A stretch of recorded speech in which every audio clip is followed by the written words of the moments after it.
During the so-called Golden Age of Hollywood, filmmakers often drew from the greatest works of world literature, Dickens, Hugo, Wilde, Tolstoy, and Dumas.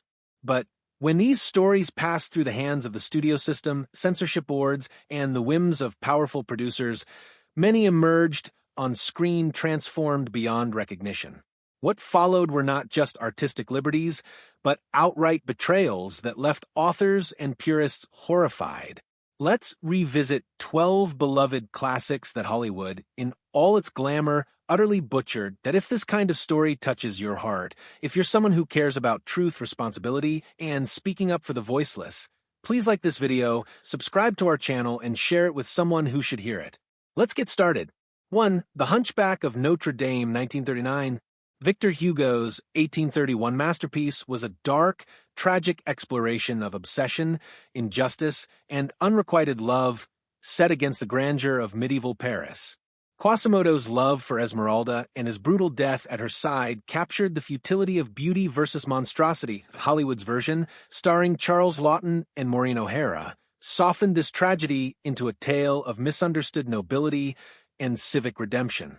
Under the watchful eyes of the Hays Code, Esmeralda was spared. Quasimodo became a heroic martyr, and the film's message turned from fatalistic despair into moral triumph. What Hugo wrote as an indictment of cruelty became a sentimental melodrama fit for 1930s audiences. 2. Rebecca, 1940. Daphne du Maurier's novel is a psychological labyrinth, a gothic mystery about identity, jealousy, and the haunting power of the past. Alfred Hitchcock's film adaptation was visually masterful, but under the production code, it was forbidden to depict Maxim de Winter as a murderer. I end the novel, Maxim kills Rebecca in a moment of rage. In the movie, her death is recast as accidental. This single change collapses the story's moral ambiguity. The unnamed narrator's internal torment, loving a man capable of murder, becomes an exercise in sympathy for an innocent widower. Hitchcock's direction is flawless, but the soul of du Maurier's book was sanitized beyond recognition. 3. Wuthering Heights, 1939. Emily Bronte's only novel remains one of the most searing studies of toxic love and revenge ever written. Yet, William Wyler's adaptation focused almost entirely on the first half of the book, ending with Cathy's death. And Bronte's version, the second generation, the children of Heathcliff and Cathy, inherit and painfully undo their parents' damage, completing the story's tragic cycle. The film, however, ends with the lovers united as ghosts, a romantic gesture that would have appalled Bronte. What began as a gothic tragedy about destructive obsession was turned into an ethereal love story fit for the silver screen. 4. The Count of Monte Cristo, 1934.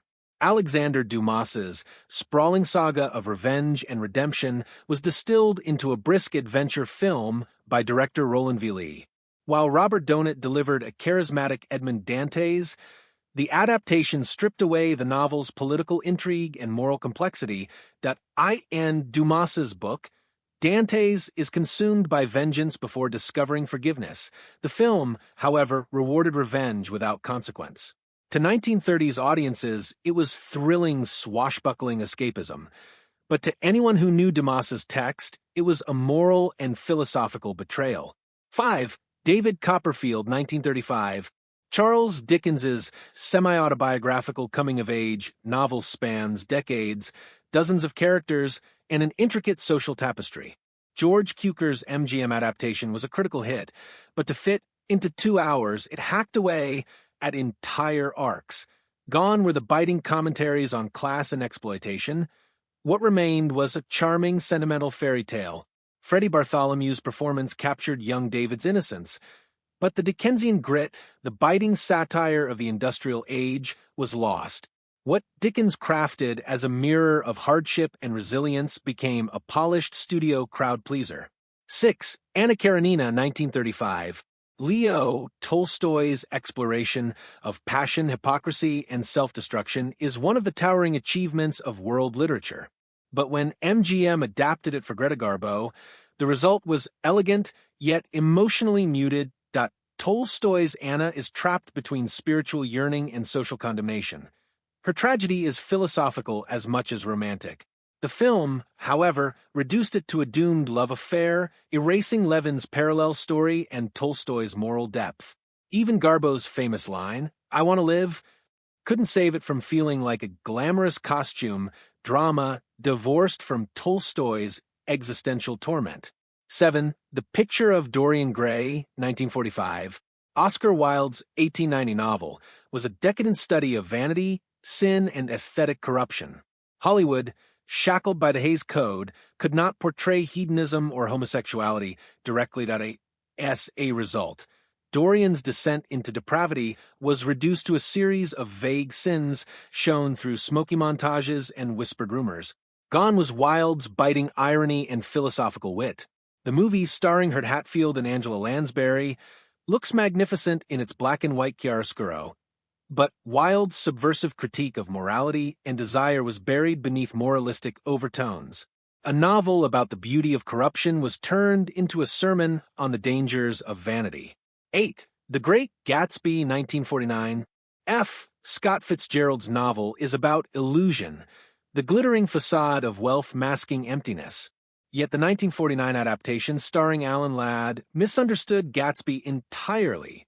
Rather than a man destroyed by his own dream, Gatsby became a tragic war hero misunderstood by society. The film erased Fitzgerald's critique of the American dream, replacing it with patriotic melodrama. Fitzgerald's jazz-age melancholy became a cautionary tale about moral virtue, the exact opposite of his intent. 9. The Three Musketeers, 1948. Once again, Alexander Dumas's rollicking adventure was turned into pure spectacle.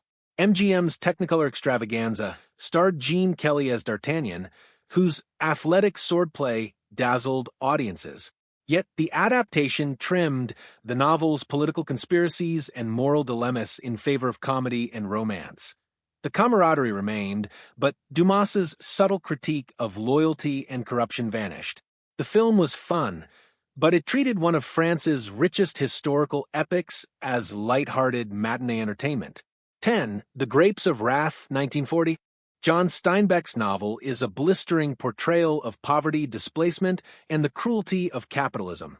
John Ford's film is often praised, and rightly so, for its artistry, but it still softens Steinbeck's raw anger. The book ends in desolation, a mother nursing a dying man in a barn, an image of ultimate human empathy. The film ends instead on a hopeful note, with Henry Fonda's Tom Joad proclaiming, "We'll be there." Ford's version celebrates resilience. Steinbeck's emphasized endurance in hopelessness.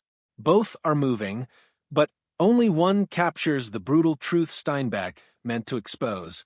11. Madame Bovary, 1949. Gustave Flaubert's novel scandalized 19th century France with its frank depiction of adultery and ennui. When Vincente Minnelli adapted it for MGM, the studio feared censorship battles to justify its moral content. The film frames the story as Flaubert's courtroom defense against obscenity charges, literally interrupting Emma's narrative to assure the audience of its moral lesson. Jennifer Jones gives a luminous performance, but the framing device drains all subtlety. Flaubert's critique of bourgeois hypocrisy became a legal lecture about morality. In trying to avoid scandal, Hollywood stripped the story of its daring irony. 12. The Adventures of Huckleberry Finn, 1939. Mark Twain's biting satire of slavery, hypocrisy, and freedom was transformed into a cheerful buddy adventure. MGM's version avoided any serious discussion of race. Jim became a sidekick rather than a symbol of humanity defying bondage. The novel's central moral awakening, Huck's decision to go to hell rather than betray Jim, was watered down to a simple act of friendship. The film entertained, but it betrayed Twain's fearless challenge to America's conscience. The common thread: censorship, commerce, and control. Across these 12 examples, a pattern emerges. The Golden Age studios, governed by the Hays Code and by the commercial priorities of moguls like David O. Selznick and Louis B. Mayer, could not afford to risk moral ambiguity. Adultery had to be punished, sinners had to repent, and endings had to uplift. Where authors explored the contradictions of human nature, Hollywood demanded clear morals. The result was a generation of films that often looked beautiful and performed well, but hollowed out the books that inspired them. Yet to be fair, these adaptations also introduced millions to stories they might never have read. For some, these films were a gateway to literature, even if they softened the truth. The tragedy lies not in their popularity, but in the realization that the cinematic classics we cherish may, in fact, be the ghosts of far greater works. If this kind of story touches your heart, if you're someone who cares about truth, responsibility, and speaking up for the voiceless, please like this video, subscribe to our channel, and share it with someone who should hear it. Let's get started.